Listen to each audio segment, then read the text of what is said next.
Okay, let's dive in. Welcome, everyone, to the deep dive. Today, we're exploring something really profound, how the divine feminine energy experiences big cosmic events, especially something like an eclipse. Yeah, our sources point to something unique. She feels these shifts first.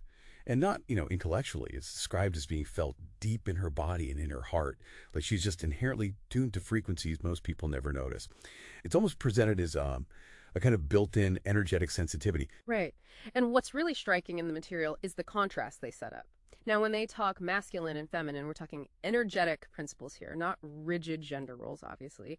The feminine is all about, well, receptivity, intuition, designed to absorb and integrate energy. Whereas the masculine principle is often shown as more action-oriented, logical, living more in the mind. So it tends to maybe fight or resist incoming energy, which kind of delays the impact for that energy type.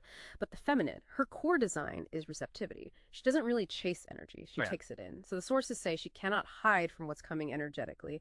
It's immediate. There's this lovely imagery used. This shadow crossing the moon directly mirrors a shadow rising within her. It's an absorption. Okay, that paints a really vivid picture, this immediate intake. But for us, and for you listening, the big question becomes, what's the point? I mean, why is the feminine seemingly designed this way, to feel it all so immediately? What's the deeper purpose here? That's really our mission today, to try and understand this intense internal process, why it happens, and importantly, what it means for your own path. Well, the sources often frame this internal experience, especially during an eclipse, as a kind of great purge. It's described as this period of profound internal clearing for the feminine energy. And it's crucial, they say, not to see this as some kind of failure in your healing journey. It's not that at all. Instead, the material suggests it's more like the cosmic energies themselves are helping strip away the final layers of what just doesn't belong anymore. Things like really deep-seated wounds, maybe ancestral stuff, old fears. The universe sort of cranks up the pressure to bring it all up. Wow, okay. Great purge. That sounds incredibly intense. So is this like a switch flipping during the eclipse, or more of a process that unfolds over time? And what does that shaking they mention actually feel like for someone going through it? It seems like it's often most heightened right around the eclipse itself, but yeah, the effects, the reverberations can definitely last for days or even weeks after.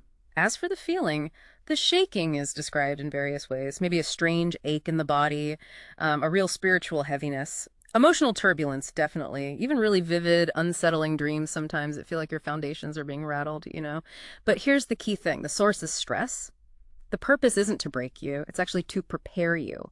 This whole intense internal roller coaster is framed as training. Training, okay. Yeah. Training for what exactly? If the feminine feels it all first and the masculine archetype, as you said, tends to resist initially, what's the outcome of this training for everyone? So this is where the sources connect that deep inner work directly to, well, external reality, to bigger collective shifts. The idea is if the feminine energy can navigate this internal storm, if she can process and integrate that raw eclipse energy, she becomes incredibly resilient, unshakable, really.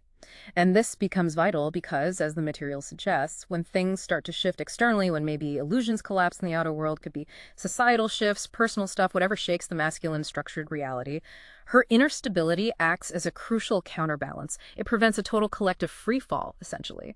Her grounded, refined energy becomes the anchor point for everyone. That really shifts the perspective, doesn't it? Yeah. It takes this potentially overwhelming internal experience and reframes it, not as a burden, but as building profound strength, like preparing the ground for something new, for both energies. Exactly. It highlights the feminine's role as the anchor in a very active way. It's not passive. It's an active stabilization of these, frankly, intense energetic waves coming in. She draws it down, integrates it, kind of, transmutes it, making it less volatile and more accessible for the collective.